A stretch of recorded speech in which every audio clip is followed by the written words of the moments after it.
வணக்கம். Welcome back to my channel Tamil quality inspection. இன்னைக்கு வந்து ஒரு புது வீடியோல உங்களை எல்லாம் சந்திக்கிறதுல ரொம்பவே மகிழ்ச்சி. இன்னைக்கு நம்ம டாபிக் என்ன? எத பத்தி பார்க்க போறோம் அப்படின்னா, சிசி 3.1ல ரீடிங் கொஸ்டின் தான் வந்து நம்ம வந்து பார்த்துக்கிட்டு இருக்கோம். ஸோ, அதில வந்து பார்ட் 8. இன்னைக்கு ஒரு 5 கொஸ்டின் வந்து நம்ம டிஸ்கஸ் பண்ண போறோம். வாங்க வீடியோக்குள்ள போலாம். Which is the best destructive test for showing the lack of side wall fusion in a 25 thickness but weld. சரிங்களா? 25 திக்னஸ் பட் வெல்ல எந்த டிஸ்ட்ரக்டிவ் டெஸ்ட் வந்து ரொம்ப பெஸ்ட் இந்த லேக் ஆஃப் சைடு வால் ஃபியூஷனை வந்து காமிக்கிறது இல்லை.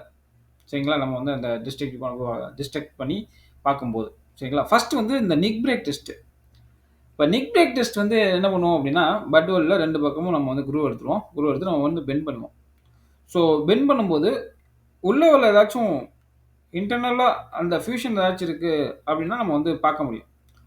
But lack of side wall fusion பார்க்க முடியுமானா, அந்த அளவுக்கு கரெக்ட்டா வந்து காட்டாது. பட் ஃபியூஷன் இஷ்யூ இது வந்து காட்டும்.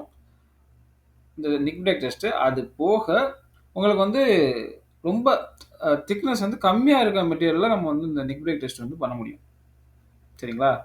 பட் 25 திக்னஸ் அப்படின்னு பார்க்கும்போது, இது வந்து அந்த அளவுக்கு சூட்டபிளா இருக்காது. சரிங்களா? அடுத்து பார்த்தீங்கன்னா, சைட் பெண்ட் டெஸ்ட். இந்த சைட் பெண்ட் டெஸ்ட் பார்த்தீங்கன்னா, இந்த சைடு வந்து உங்களுக்கு வந்து டென்ஷனா இருக்கும். உங்களுக்கு வந்து பெண்ட் பண்ணும். சரிங்களா? சைடு. ஸோ, இன் கேஸ் உங்களுக்கு வந்து இந்த சைடு வால்ல உங்களுக்கு அந்த இதில அந்த ஏரியால உங்களுக்கு ஏதாச்சும் இம்பர்ஃபெக்ஷன் இருக்கு. உங்களுக்கு வந்து ஃபியூஷன் இஷ்யூ இருக்கு. இந்த வால்ல ஃபியூஷன் இஷ்யூ இருக்குன்னா, உங்களுக்கு வந்து பெண்ட் பண்ணும்போது ஈஸியா வந்து காமிச்சு குடுத்துரும். சரிங்களா? சைடு வால் பெண்ட் டெஸ்ட்ல ஈஸியா நம்ம வந்து பார்த்துடலாம். இந்த வால்ல ஏதாச்சும் ஃபியூஷன் இஷ்யூ இருந்துச்சுன்னா. சரிங்களா? அவங்களுக்கு வந்து இந்த கொஸ்டின பார்க்கும்போது, இந்த சைட் பெண்ட் டெஸ்ட் வந்து கரெக்டான ஆன்சர்ன்னு நான் நினைக்கிறேன்.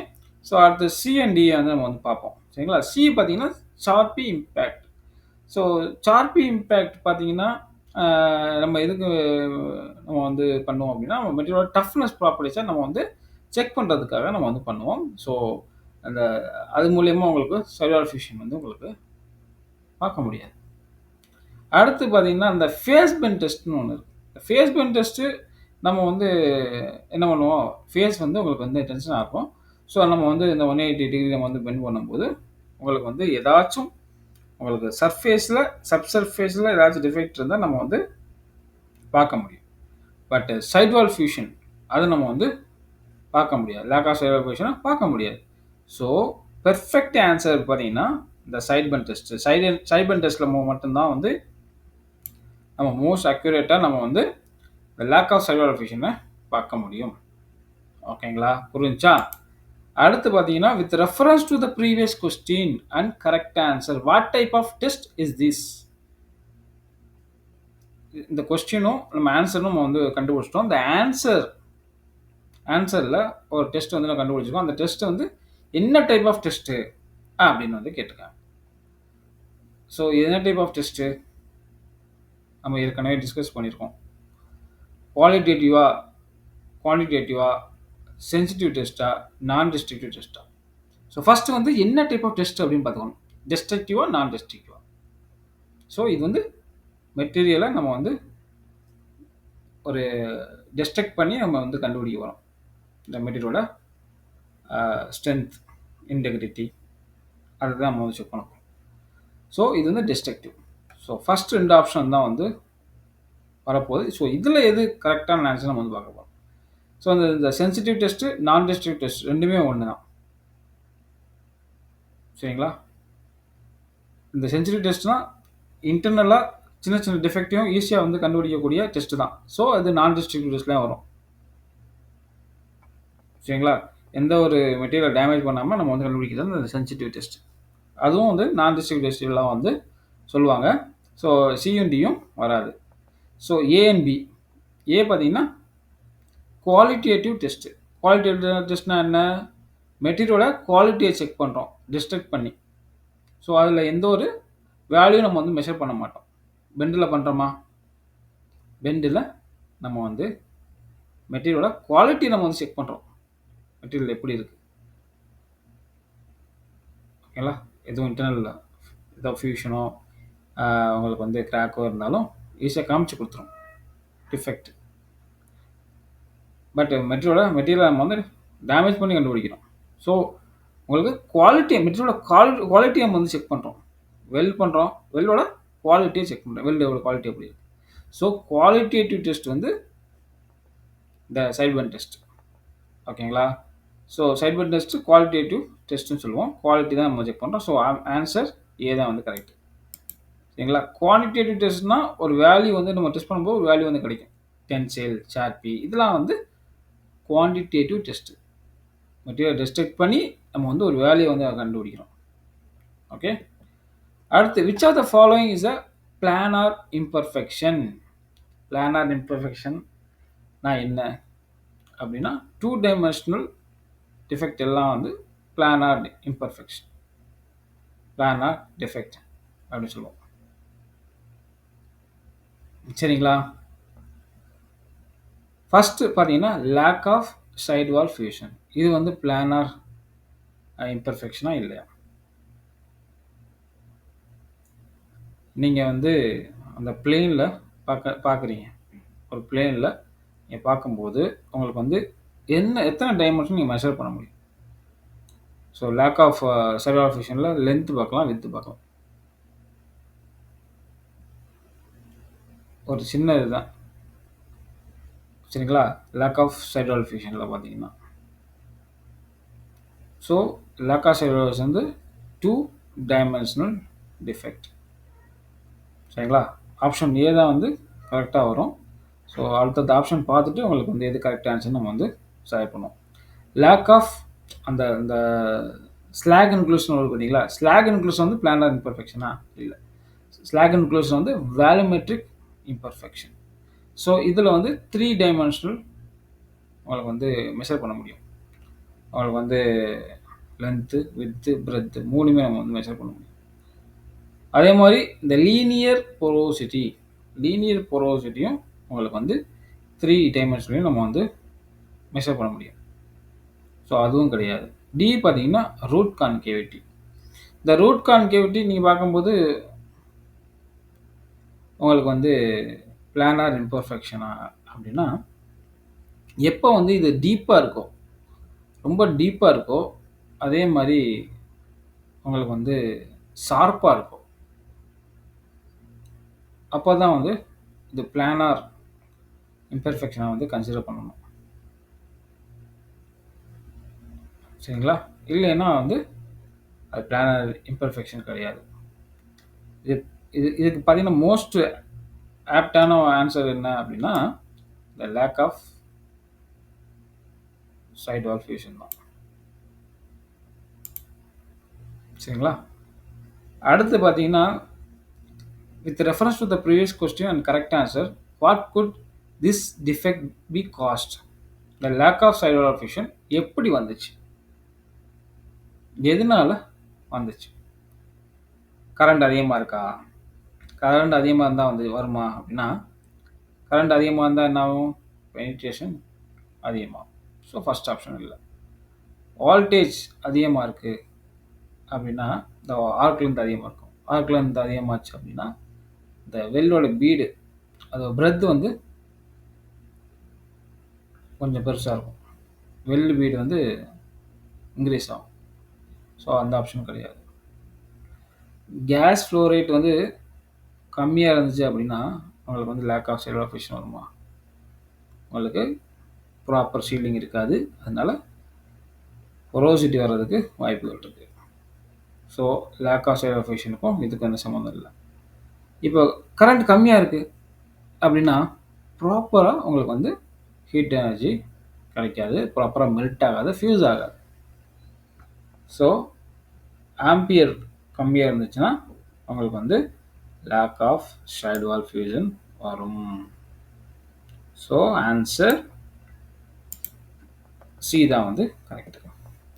அடுத்து பார்த்தீங்கன்னா இந்த fillet weld has an actual throat thickness of 8 mm and a leg length of 7 mm. What is the excess weld metal? Actual throat thickness actual throat thickness வந்து உங்களுக்கு வந்து ஒரு ஃபில்லட் வெல்டில் இதுதான் வந்து ஆக்சுவல் த்ராட் திக்னஸ். இங்கேருந்து இங்கே வரைக்கும் இது வந்து உங்களுக்கு 8 இருக்குது. லெக் லென்த்து பார்த்தீங்கன்னா உங்களுக்கு இது வந்து லெக் லென்த். இந்த லெக் லென்த் நீங்கள் பார்த்தீங்கன்னா 7 இருக்குது. ஓகேங்களா, 7 இருக்கு. இப்போ நம்மளுக்கு வந்து எவ்வளோ எக்ஸஸ் வெல்டு மெட்டல் இருக்குது அப்படின்னு நம்ம வந்து கண்டுபிடிக்கணும். நம்மளுக்கு வந்து லெக் லென்த் கொடுத்துருக்காங்க. டிசைன் த்ராட் திக்னஸ் ஃபார்முலா இருக்குது. டிசைன் த்ராட் திக்னஸ் ஃபார்முலா என்ன? 0.707 இன்ட்டு லெக் லென்த். ஓகேங்களா, இசட். ஸோ இசட்டோட வேல்யூ என்ன? 7. இப்போ 0.707 இதோட நம்ம வந்து மல்டிப்ளை பண்ணும்போது நம்மளுக்கு வந்து ஒரு வேல்யூ கிடைக்கும். அது வந்து 4.9 mm. இது வந்து டிசைன் த்ராட் திக்னஸ். ஸோ இந்த ஆக்சுவல் த்ராட் திக்னஸ் வந்து வெல்ட் பண்ணும்போது நம்ம கிடைக்கக்கூடிய உங்களுக்கு வந்து ஆக்சுவலாக கிடைக்கக்கூடிய இந்த த்ராட் திக்னஸ். ஸோ இது கூட நம்ம இதை மைனஸ் பண்ணும்போது எக்ஸஸ் வெல்ட் மெட்டல் ஈஸியாக கிடைச்சிடும் நம்மளுக்கு. இது வந்து design throat thickness minus actual throat thickness நம்மளுக்கு வந்து எக்ஸஸ் வெல்ட் மெட்டல் கிடைச்சிடும். ஸோ 8 மைனஸ் 4.9 அப்படின்னா 3.1. இதுதான் வந்து ஆக்சுவல் நமக்கு கிடைக்கக்கூடிய எக்ஸஸ் வெல்ட் மெட்டல். ஓகேங்களா, இதுதான் வந்து கரெக்டான ஆன்சர். அடுத்து பார்த்தீங்கன்னா, with reference to the previous question and correct answer, if this excess weld metal was remove the fillet weld would be a. இப்போ இந்த எக்ஸஸ் வெல்ட் மெட்டலை ரிமூவ் பண்ணிட்டோம். ஸோ ஃபில்லட் வெல்ட் எப்படி வந்து நீங்கள் பார்க்கும்போது இருக்கும், உங்களுக்கு வந்து கான்கேவ் ஃபில்லட் வெல்ட் அப்படின்னு வந்து கொடுத்துருக்காங்க. கான்கேவ் ஃபில்லட் வெல்டில் கான்கேவ்னா எப்படி இருக்கும், உங்களுக்கு வந்து உள்ளே போய் இருக்கும். கான்வெக்ஸ்னா எப்படி இருக்கும், உங்களுக்கு வந்து கர்வ் மாதிரி இருக்கும். கர்வ் உள்ளே போச்சுன்னா கான்கேவ், கர்வ் வெளியில் வந்துச்சுன்னா கான்வெக்ஸ். சரிங்களா, அண்டர் சைஸ் ஃபில்லட் வெல்டா பார்க்கும்போது அண்டர் சைஸ் ஃபில்லட் வெல்ல உங்களுக்கு வந்து இருக்காது. ஏன்னா எக்ஸஸ் வெல்ட் மெட்டல் மட்டும்தான் நம்ம வந்து பார்க்குறோம், அது கீழே போகல உங்களுக்கு. ஸோ அண்டர் சைஸும் கிடையாது. இப்போ நம்ம வந்து இந்த எக்ஸஸ் வெல்ட் மெட்டலை ரிமூவ் பண்ணிட்டோம்னா உங்களுக்கு எப்படி இருக்கும், ஒரே ஸ்ட்ரெயிட்டு உங்களுக்கு வந்து ஸ்ட்ரெயிட்டாக இருக்கும், இப்படி இருக்கும். இது பார்க்கும்போது எப்படி தெரியுது, இதுதான் வந்து மெட்டல் வெல்ட் மாதிரி தெரியும். ஸோ நம்ம வந்து இந்த எக்ஸஸ் வெல்ட் மெட்டலை ரிமூவ் பண்ணிட்டோம் அப்படின்னா இது பார்க்கும்போது மெட்டல் வெல்டாக இருக்கும். புரியுதா? ஸோ ஆப்ஷன் டி தான் வந்து கரெக்ட். அடுத்து பார்த்தீங்கன்னா, BSEN 17637 allows the use of magnifying lens for visual inspection but recommends that magnification is. இந்த ஸ்டாண்டர்டில் பார்த்தீங்கன்னா எவ்வளோ தூரம் நம்ம வந்து விஷுவல் இன்ஸ்பெக்ஷன் பண்ணும்போது மேக்னிஃபிகேஷன் யூஸ் பண்ணிக்கலாம் அப்படி வந்து கொடுத்துருக்காங்க. நீங்கள் இந்த புக்கில் பார்த்தீங்கன்னா CC 3.1 அந்த புக்கில் பார்த்தீங்கன்னா 1.1.4 எய்ட்ஸ் டு விஷுவல் இன்ஸ்பெக்ஷன் அதில் போய் பார்த்தீங்கன்னா உங்களுக்கு இந்த மேக்னிஃபிகேஷன் நம்ம வந்து இவ்வளோ தூரம் நம்ம வந்து மேக்னிஃபை பண்ணி நம்ம வந்து விஷுவல் இன்ஸ்பெக்ஷன் பண்ணலான்னு கொடுத்துருக்காங்க. ஸோ இந்த X2னா நம்ம வந்து நம்ம பார்க்கறத விட 2 மடங்கு பெருசாக பண்ணி காட்டும் இந்த மேக்னிஃபைங் லென்ஸ் மூலியமாக. ஸோ அது X2. So X2 to X5, X5 to X10 not greater than X20 அப்படின்னு உங்களுக்கு 4 ஆப்ஷன் கொடுத்துருக்காங்க. நீ இந்த ஸ்டாண்டர்டில் போய் பார்த்தீங்க அப்படின்னா நம்ம வந்து மேக்னிஃபிகேஷன் பண்ணும்போது X2லேருந்து X5 வரைக்கும் நம்ம வந்து மேக்னிஃபை பண்ணி விஷுவல் இன்ஸ்பெக்ஷன் கண்டக்ட் பண்ணலாம். இதான் வந்து அந்த இதில் கொடுத்துருக்காங்க. ஓகேங்களா, ஆப்ஷன் பி தான் correct. With reference to the previous question, what likely defect will this help to find this. ஓகேங்களா, நம்ம வந்து விஷுவலாக நம்ம வந்து செக் பண்ணுறோம் மேக்னிஃபிகேஷன் யூஸ் பண்ணி.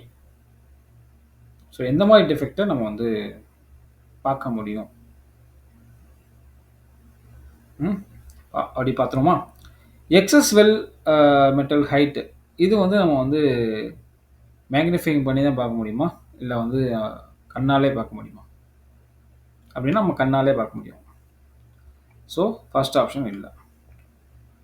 Root concavity. ரூட் கான்கேவிட்டி நம்ம வந்து மேக்னிஃபை பண்ணி தான் பார்க்க முடியுமா? உங்களுக்கு கண்ணால பார்க்க முடியுமா? இல்ல ஏதாச்சும் ஒரு அ என்டிட்டி மெத்தட் மூலியமா பார்க்க முடியுமா? நம்மளுக்கு வந்து இன்டர்னல் அக்சஸ் இருந்துச்சுன்னா, நம்ம வந்து கண்ணாலேயே பார்க்க முடியும். இல்ல இன் கேஸ் வந்து அக்சஸ் இல்லன்னா, நம்ம வந்து அ லைக் என்டிட்டி மெத்தட் மூலியமா நம்ம வந்து பார்க்கலாம். ஸோ, இது அதில வராது. மேக்னிஃபை பண்ணி தான் பார்க்கணுமா? முடியாது. அடுத்து இன்டர்னல் லேக் ஆஃப் விஷன். இது இன்டர்னலா உள்ள டிஃபெக்ட். இது மேக்னிஃபை பண்ணியும் பார்க்க முடியாது. ஸோ, லாஸ்ட் ஆப்ஷன் பார்த்தீங்கன்னா, அண்டர் கட். உங்களுக்கு வந்து இந்த மைனர் அண்டர் கட்லாம் வந்து நல்லா ஜூம் பண்ணி பார்த்தா தான் வந்து உங்களுக்கு வந்து தெரியும். ரொம்ப சின்னமா இருக்கும். அதெல்லாம் வந்து நம்ம வந்து ஜூம் பண்ணி பார்த்தா தான் வந்து உங்களுக்கு தெரியும். ஸோ, அதுக்கு மட்டும் தான் அதுக்கு கொஞ்சம் 4 டிஃபெக்ட்ல இந்த இந்த டிஃபெக்ட் தான் வந்து மோஸ்ட் சூட்டபிள் ஆப்ஷன். சரியா? அண்டர் கட் தான் வந்து இந்த மேக்னிஃபையிங் லென்ஸ் மூலியமா X2 டூ X5 அந்த ரேஞ்சில நம்ம வந்து யூஸ் பண்ணி நம்ம வந்து செக் பண்ண முடியும். ஓகேங்களா? இந்த டிஃபெக்ட் தான் வந்து மேக்னிஃபை பண்ணி கண்டுபிடிக்கிற ஒரு டிஃபெக்ட். ஸோ, அண்டர் கட் தான் வந்து கரெக்டான ஆப்ஷன். ஓகேங்களா? அடுத்து பார்த்தீங்கன்னா, during welding of pipe, some material requires purging with argon gas before and during welding of TIG process. இப்போ ஒரு பைப் எடுத்துக்கிட்டீங்க. சரிங்களா? சில மெட்டீரியலுக்கு நம்ம வந்து பர்ஜிங் பண்ணணும் ஆர்கன் கேஸ் மூலியமா.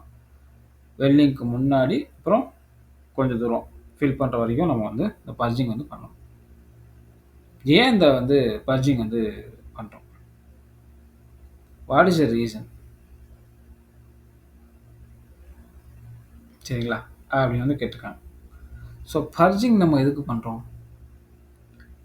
ஸோ, ரூட்ல ஆக்ஸிஜனோ, நைட்ரஜனோ இருந்துச்சுன்னா, அத டிஸ்பிளேஸ் பண்றதுக்கு, அந்த இடத்துல இருந்து ரிமூவ் பண்றதுக்கு.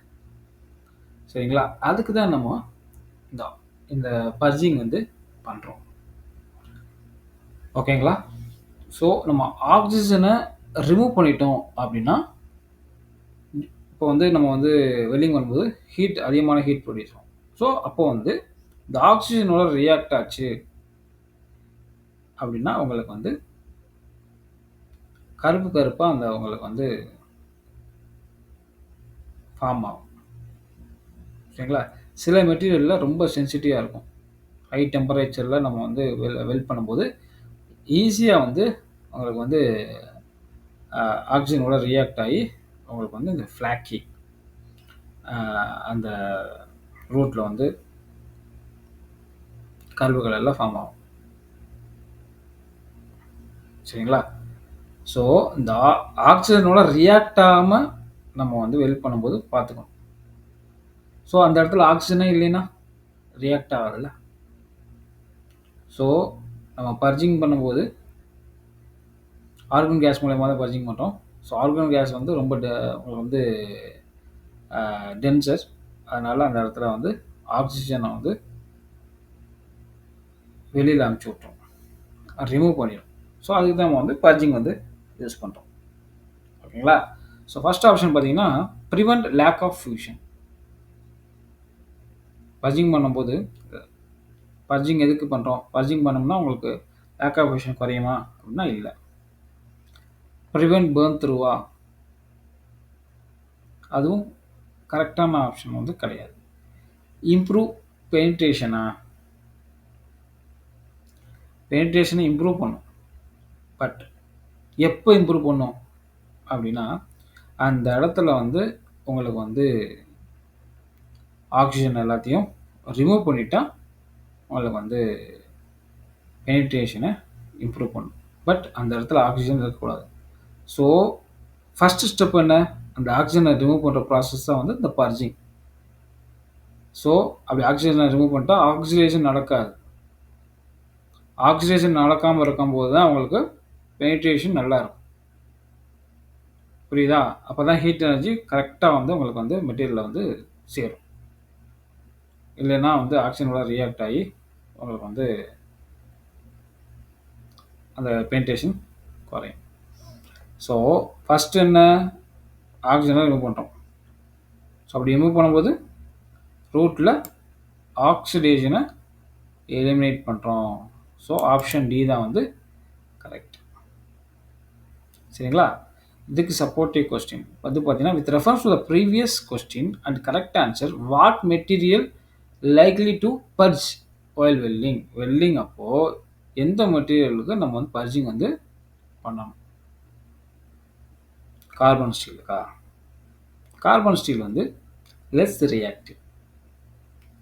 ஆக்ஸிஜனோட ரொம்ப வந்து இது வந்து ரியாக்ட் ஆகாது. சரிங்களா? அதே மாரி உங்களுக்கு ரூட்ல வந்து லைட்டா ஆக்சிடைஸ் ஆனாலும் ஒண்ணும் பிரச்சனை இல்ல. கார்பன் ஸ்டீல்ல. லோவர் ஸ்டீலும் அப்படித்தான். Less reactive. அதே மாரி ரூட்ல வந்து கொஞ்சமா தான் ஆக்சிடைஸ் ஆகும். அது வந்து அலோவபிள் லிமிட் தான்.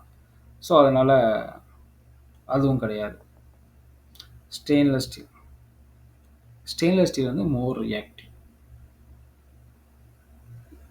சரிங்களா? ஸோ, அப்படி மோர் ரியாக்டிவா இருக்கும்போது, நம்ம வந்து பர்ஜிங் இல்லாம வெல்ட் பண்றோம் அப்படின்னா, உங்களுக்கு வந்து என்ன ஆகும்? அப்படின்னா, உங்களுக்கு வந்து குரோமியம் டிப்ளீஷன் நடக்கும். ஸோ, மேல உள்ள அந்த குரோமியம் ஆக்சைடு லேயர் அது வந்து அங்க அங்க இருக்க உள்ள குரோமியம் வந்து குறையும். குரோமியம் குறைஞ்சுச்சுன்னா, உங்களுக்கு வந்து கரோஷன் வந்து ஈஸியா ஆகும். ஓகேங்களா?